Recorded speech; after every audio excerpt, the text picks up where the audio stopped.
So hi guys, Adarsh here. तो यार आज मैं one of the best government engineering college in Uttar Pradesh के ऊपर रिव्यू करने वाला हूँ। जी हाँ, आज मैं आईईटी लखनऊ के ऊपर रिव्यू करने वाला हूँ। इसमें एडमिशन कैसे होती है, इसकी कट ऑफ क्या है, इसमें फीस आप लोगों को कितनी लगती है, स्पोर्ट्स फैसिलिटीज़ कैसी है, फेस्ट कैसी होती है, प्रोज और कॉन्स, सारी चीज़ें बताऊँगा। और इसी तरीके के और भी रिव्यूज़ अगर आप लोगों को चाहिए होंगी तो चैनल को सब्सक्राइब कर लीजिएगा। मैं दो तीन दिनों के बीच में एक कॉलेज रिव्यूज़ आप लोगों के लिए लाता रहता हूँ। तो लेट्स गेट स्टार्ट। तो इस कॉलेज की ईएसटीडी है 1984 और ये एक गवर्नमेंट इंजीनियरिंग कॉलेज है जिसमें एडमिशन आप लोगों को अगर लेनी होगी तो आप लोगों को यूपीएसडब्ल्यू, जिसे हम लोग यूपीटीयू भी कहते हैं, तो यूपीटीयू की एग्जामिनेशन आप लोगों को देनी होती है। उसी से आप लोगों की इस कॉलेज में एडमिशन होती है। अब यार यहाँ के जब मैंने बच्चों से बात की तो बच्चों के द्वारा ये कहा जा रहा था कि इस कॉलेज को आप लोग दो फेज में डिवाइड कर सकते हैं। मतलब एक फेज 2005-2006 तक, मतलब 1984 से लेकर 2005-2006 तक, और एक फेज 2006 से लेकर 2020 तक।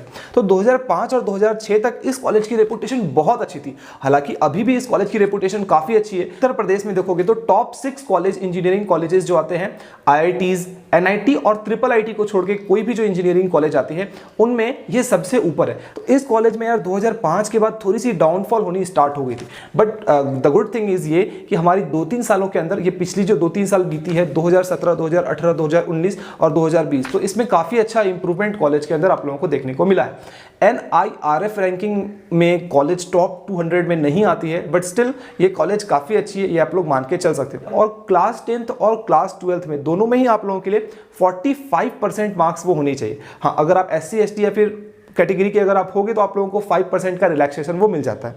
ठीक है, अगर मैं ब्रांचेस की ऊपर बात करूं तो यहाँ पे chemical engineering, civil engineering, computer science and engineering, electrical engineering, ECE electronics and communication engineering, IT electronics and instrumentation engineering और मैकेनिकल इंजीनियरिंग, तो इतने सारे ब्रांचेस यहाँ पे आप लोगों को ऑफर की जाती है। और जितने भी ब्रांच यहाँ पे ऑफर किए जाते हैं उन सारे ब्रांचेस में 60 सीट्स आप लोगों के लिए होती है। मतलब कंप्यूटर साइंस में 60 सीट्स, मैकेनिकल इंजीनियरिंग में 60 सीट्स। तो एक चीज़ ये अच्छी चीज़ है कि इस कॉलेज में जो नंबर ऑफ सीट्स है फॉर ईच ब्रांचेस वो कम है। इससे क्या है कि आप लोगों की स्टूडेंट टू टीचर रेशियो वो एक चीज़ अच्छी होकर सामने नजर आती है। ठीक है, अब मैं बात कर लेता हूँ इस कॉलेज की फीस की। तो फीस यार यहाँ पे 2 ग्रुप में डिवाइड किया गया है, ग्रुप ए और ग्रुप बी। ग्रुप ए में हमारा आ जाता है chemical engineering, civil engineering, computer science and engineering, electrical engineering, ECE और मैकेनिकल इंजीनियरिंग। और ग्रुप बी में हमारा आ जाता है IT और इलेक्ट्रॉनिक्स एंड इंस्ट्रूमेंटेशन इंजीनियरिंग।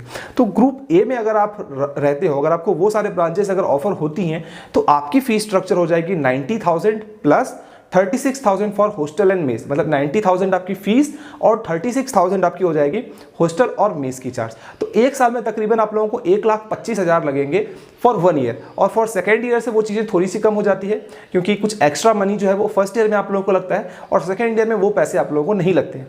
अगर आप ग्रुप बी में होते हो तो आप लोगों को 1 लाख अप्रोक्सीमेटली, मैं बता रहा हूँ, 1,40,000 लगेंगे। हो सकता है कि 2-3 हज़ार का फर्क पड़ सकता है इस साल के फीस में, बट अप्रोक्सीमेटली आप लोगों की फीस 1,40,000 वो होने वाली है, जिसमें से 1,05,000 आपकी ट्यूशन फी होने वाली है और 37,000 आप लोगों के लिए मेस चार्ज और हॉस्टल चार्ज की जो पैसे हैं वो होने वाली है। अभी हम लोग कट ऑफ के ऊपर बात करते हैं और कट ऑफ में मैंने लिया है जनरल कैटेगरी के लिए कट ऑफ। तो जनरल कैटेगरी के लिए लास्ट राउंड की अगर आप कट ऑफ देखोगे तो अगर आप उत्तर प्रदेश डोमिसाइल कोटा से अगर आप बिलोंग करते हो, नीचे दिया गया है हमारी ऑल इंडिया कोटा। ठीक है, तो अगर आप उत्तर प्रदेश से बिलोंग करते हो तो केमिकल इंजीनियरिंग आप लोगों को 3600 रैंक पे मिल जाएगी। और वही अगर आपको कंप्यूटर साइंस एंड इंजीनियरिंग चाहिए होगी तो वो 534 रैंक पे क्लोज हो जाती है। बाकी और सारे ब्रांचेस की यहाँ पे दी गई, आप लोग देख सकते हो। सिमिलरली ऑल इंडिया कोटा में भी केमिकल इंजीनियरिंग की अगर बात करूँ तो आप लोगों को 2830 रैंक पे मिल जाती है। और बाकी सारे ब्रांचेस की जो डेटा यहाँ पे दी गई है आप लोग देख सकते हो। ठीक है, अब मैं बात कर लेता हूँ अगर आप लोग EWS कैटेगरी से बिलोंग करते हो। यार अगर आप लोग EWS कैटेगरी से बिलोंग करते हो तो 4th राउंड की अगर मैं बात करूँ तो 4th राउंड यार आप लोगों को केमिकल इंजीनियरिंग अगर आप लोगों को चाहिए तो वो 4700 रैंक पे मिल जाती है। वही अगर मैं बात करूँ कंप्यूटर साइंस एंड इंजीनियरिंग की तो आप लोगों को 682 रैंक पे मिल जाती है। वही अगर मैं बात करूँ इलेक्ट्रॉनिक्स एंड कम्युनिकेशन इंजीनियरिंग की तो वो 1876 रैंक पे आप लोगों को मिल जाती है। ठीक है, और मैकेनिकल इंजीनियरिंग के लिए आप लोगों को चाहिए होगी 2420 रैंक। तो ये मैं EWS के लिए बता रहा था। अब हम लोग बात कर लेते हैं जरा OBC कैटेगरी के लिए। तो OBC कैटेगरी के लिए अगर आप लोग देखोगे तो 4th राउंड में अगर आपकी रैंक 4255 है तो आप लोगों को केमिकल इंजीनियरिंग मिल जाएगी। कंप्यूटर साइंस एंड इंजीनियरिंग के लिए आप लोगों को चाहिए 867 रैंक। वही अगर आप लोगों को मैकेनिकल इंजीनियरिंग चाहिए तो 2343 रैंक। वही अगर आप लोगों को इलेक्ट्रॉनिक्स एंड इंस्ट्रूमेंटेशन इंजीनियरिंग चाहिए होगी तो 3500 रैंक पे आप लोगों को इस कॉलेज पे एडमिशन मिल जाती है। अब हम लोग बात कर रहे थे एससी की। एससी कैटेगरी में अगर आप देखोगे तो राउंड 4 में अगर आप लोगों को 12800 रैंक है तो इस कॉलेज में कोई ना कोई एक ब्रांच, जैसे कि केमिकल इंजीनियरिंग में, तो आप लोगों की एडमिशन हो ही जाएगी, ठीक है। वही अगर आपको कंप्यूटर साइंस चाहिए और अगर आप एससी कैटेगरी से बिलोंग करते हो तो 4200 रैंक पे आप लोगों को ये कॉलेज मिल जाएगी। अब हम लोग बात कर रहे थे जरा एसटी कैटेगरी की, तो एसटी कैटेगरी में राउंड 4 में अगर आप देखोगे तो आपको ये कॉलेज 25,000 रैंक पे मिल जाती है। वही अगर आप इलेक्ट्रॉनिक्स एंड कम्युनिकेशन इंजीनियरिंग चाहोगे तो वो 25,175 रैंक पे भी आप लोग को ये कॉलेज मिल जाती है। अब हम लोग कुछ प्रोज और कुछ कॉन्स के ऊपर बात करते हैं। सबसे पहली बात कि कॉलेज में हर एक बैच जो है, हर एक कोर्स छोटे छोटे गुच्छों में बना हुआ है, मतलब 60-60 की सीटें हैं, तो इससे स्टूडेंट टू टीचर रेशियो अच्छी हो जाती है, जो कि एक पॉजिटिव चीज़ है। इसको आप लोगों को नोट डाउन करके रखनी चाहिए। दूसरी चीज़ ये कि गवर्नमेंट कॉलेज है, साथ ही साथ इसकी फीस भी कम है। तो अगर आप ये देखोगे कि investment to return ratio, that is a good thing. मतलब अगर आप 4 लाख रुपए खर्च कर रहे हो और आपकी पैकेज लग रही है 3 लाख की, तो ये चीज़, ये रेशियो थोड़ा सा सही है। अगर आप ये देखें कि अगर आप कहीं पे 12 लाख इन्वेस्ट कर रहे हैं और 12 लाख इन्वेस्ट करने के बाद आपको 4 लाख की जॉब लग रही है, समझ रहे हो, तो ये रेशियो एक थोड़ी सी पॉजिटिव चीज़ आप लोगों को सामने दिखाती है। तीसरी चीज़ ये कि अगर आप कोई कॉम्पिटिटिव एग्जामिनेशन की तैयारी करना चाहते हो, जैसे कि गेट की तैयारी, आईआईएम जननी की तैयारी, या फिर किसी गवर्नमेंट एग्जाम जैसे कि एसएससी रेलवे की तैयारी, इसकी तैयारी कर रहे हो, आईईएस की तैयारी, आईएएस की तैयारी, तो यहाँ पे इस कॉलेज में आप लोगों को 75% अटेंडेंस ये मैंडेटरी नहीं है। Even if you have 50% attendance, 55% attendance, तो चिल है, आप लोगों को कोई भी दिक्कत नहीं होगी। इसीलिए देखा गया है कि कई सालों से इस कॉलेज में गेट के रैंकर्स, आईआईएम में भी काफी सारे बच्चे गए हैं, आईईएस भी बहुत सारे ऐसे बच्चे हैं जो कि आईईएस में भी उनकी सिलेक्शन हुई है। तो ये चीज एक पॉजिटिव चीज है इस कॉलेज की, ठीक है। तो 75% अटेंडेंस इस कॉलेज में मैंडेटरी नहीं है, इसे आप लोगों को नोट डाउन करके रखना है, ठीक है।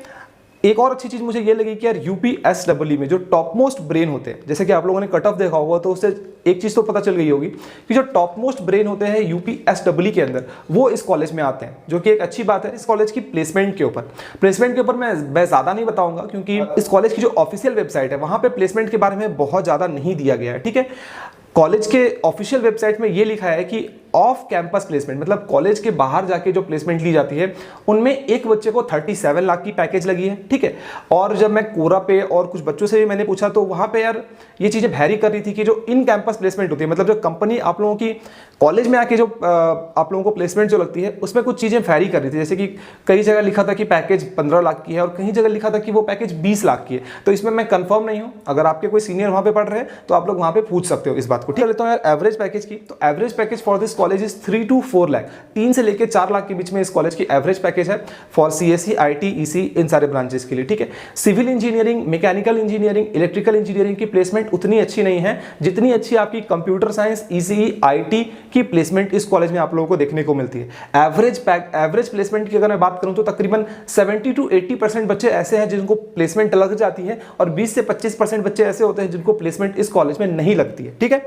अब मैं अगर हॉस्टल की बात करूं और मेस फैसिलिटीज की बात करूं तो काफी सारे बच्चे मुझे खुश दिखे, मतलब बहुत कम ही ऐसी कॉलेज होती है जहां के बच्चे खुश दिखते हैं वहां के हॉस्टल और मेस फैसिलिटीज थे। तो कॉलेज की ऑफिशियल वेबसाइट में ये लिखा था कि आपके पास 8 बॉयज हॉस्टल और 4 गर्ल्स हॉस्टल आप लोगों को मिलेंगे, ठीक है। बॉयज हॉस्टल और गर्ल्स हॉस्टल जो फर्स्ट ईयर के लिए और सेकंड ईयर के लिए है वो रिसेंटली बनी है, तो वो ज्यादा अच्छी है विद रिस्पेक्ट टू अगर आप और जो थर्ड ईयर या फोर्थ ईयर में जाते हो। तो फर्स्ट ईयर में अच्छी आप लोगों को हॉस्टल मिलेगी, जैसे जैसे आप लोगों की ईयर बढ़ते जाती है तो थोड़ी पुरानी हॉस्टल में आप लोगों को शिफ्ट किया जाएगा। तो थर्ड ईयर फोर्थ ईयर की हॉस्टल उतनी अच्छी नहीं है। Coming back to light, electricity और वाटर सप्लाई, तो ऐसा कहा गया है कि इलेक्ट्रिसिटी आप लोगों को 24 घंटे में 23 घंटे या फिर 24 घंटे मिलते हैं, मतलब बहुत कम पावर कट होता है। और वहीं अगर मैं बात करूं मेस फैसिलिटी की तो खाना भी आप लोगों को काफी अच्छा मिलता है। रीजन ये है कि जो मेस फैसिलिटी है वो प्राइवेटली उनको अटैच किया गया है और इस वजह से यार आप लोगों को खाना वो काफी अच्छा वहां पे मिलता है, ठीक है। कॉलेज की लाइब्रेरी, तो लाइब्रेरी यार इस कॉलेज की काफी बड़ी है, काफी अच्छी है। मैं साइज में बड़ी की बात नहीं बोल रहा हूं, in terms of number of books available there, मतलब 1 लाख से भी ज्यादा वहां पे बुक अवेलेबल है। According to the data of website वहां पे ये लिखा था कि 1,20,000 से भी ज्यादा टेक्स्ट बुक आप लोगों के लिए वहां पे अवेलेबल है, which is a good thing, जो कि बहुत अच्छी एक बात। कि अब बहुत सारे बच्चों को ये जानने का होता है कि भैया यहाँ पे फेस्ट कैसी होती है, कंपटीशन कैसी होती है, क्लब्स वगैरह कैसी है। हालांकि फेस्ट भी यहाँ पे 3 टाइप की आप लोगों के लिए फेस्ट होती है। होती है, एक होती है कल्चरल फेस्ट, एक होती है टेक फेस्ट और एक होती है आपकी स्पोर्ट्स के लिए स्पोर्ट्स मीट जो होती है, ठीक है। तो कल्चरल फेस्ट को हम लोग कहते हैं इन कोर, और जो टेक फेस्ट होती है वो है हमारा पराक्रम, और जो स्पोर्ट्स के लिए होता है वो हमारा होता है शौर्योत्सव। तो यार यहाँ पे जो स्पोर्ट्स फैसिलिटीज हैं, बच्चे काफी ज्यादा टैलेंटेड आते हैं स्पोर्ट्स में, बट अथॉरिटी से उनको बहुत ज्यादा सपोर्ट नहीं मिलता है। ये मैंने एक जगह कोरा के ब्लॉग पे पढ़ा था, वहां पे 100% तो मैं विश्वास नहीं कर सकता, बट 2-3 जगह मैंने लिखा देखा, तो इससे शायद ये आप लोगों को कुछ हेल्प कर सकती है। Sports facility is not that good with respect to, अगर आप एनआईटीज और आईआईटी से कंपेयर करोगे तो उतनी अच्छी आप लोगों को स्पोर्ट्स फैसिलिटीज यहाँ पे नहीं मिलेगी, ठीक है। कमिंग बैक टू यार फेस्ट, तो फेस्ट यार काफी इन नंबर ज्यादा होते हैं, but quality other private big private college like VIT, SRM, MIT, Thapar, BITS Pilani, IITs, NITs, triple ITs, तो वैसे फेस्ट यहाँ पे नहीं होते हैं, but it is quite good, ठीक है। क्लब्स की अगर मैं बात करूं तो इन टोटल 7 क्लब आप लोगों को मिल जाते हैं। अगर आप एक्स्ट्रा करिकुलर एक्टिविटीज में अगर आप पार्ट लेना चाहो तो वहां पे ले सकते हो। अब यार कमिंग बैक टू कॉन्स, कुछ निगेटिव पॉइंट्स के ऊपर मैं बात करूंगा।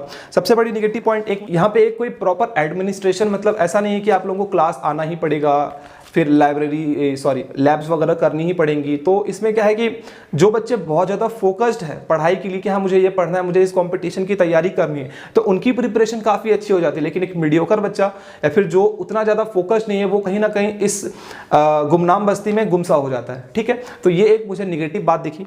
दूसरी बात ये कि जो कोर ब्रांचेज हैं उसकी प्लेसमेंट अच्छी नहीं होती है, तो ये एक बात और है जिसको आप लोगों को दिमाग में रखना है। कोर ब्रांचेज का मतलब ये कि mechanical engineering, electrical engineering, civil engineering, तो इनकी प्लेसमेंट उतनी अच्छी नहीं होती है, ठीक है।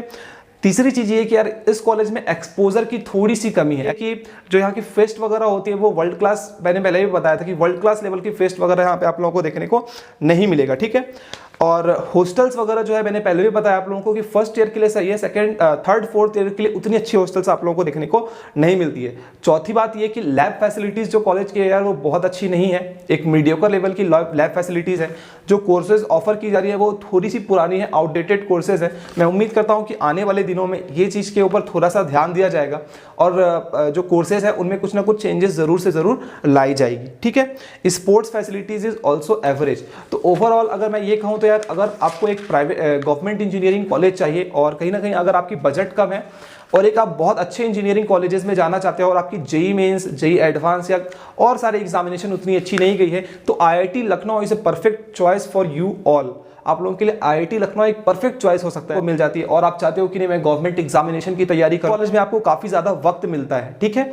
तो ये एक पॉइंट है जो कि आप लोगों को दिमाग में रखना है। कमिंग बैक टू टीचर और फैसिलिटीज, तो टीचर से यार अब जब बच्चे बहुत ज्यादा बंक करते हैं, क्लास को जाना नहीं होता है, खुद से ही पढ़ते हैं, तो फिर टीचर के बारे में बहुत कम लोगों ने वहां पे लिखा है। हालांकि ये चीज लिखा है कि टीचर एजुकेटेड तो काफी अच्छे हैं, बट जो एक होता है कि आपको नॉलेज डिलीवरिंग स्किल्स उतनी अच्छी नहीं है वहाँ के टीचर्स की। ओवरऑल आई थिंक ये कॉलेज काफ़ी अच्छी है। और अगर आपको एनआईटीज, आईआईटीज वगैरह में अगर आप नहीं जाते हो, तो अगर आप इस कॉलेज में जाते हो, it is not at all a bad option.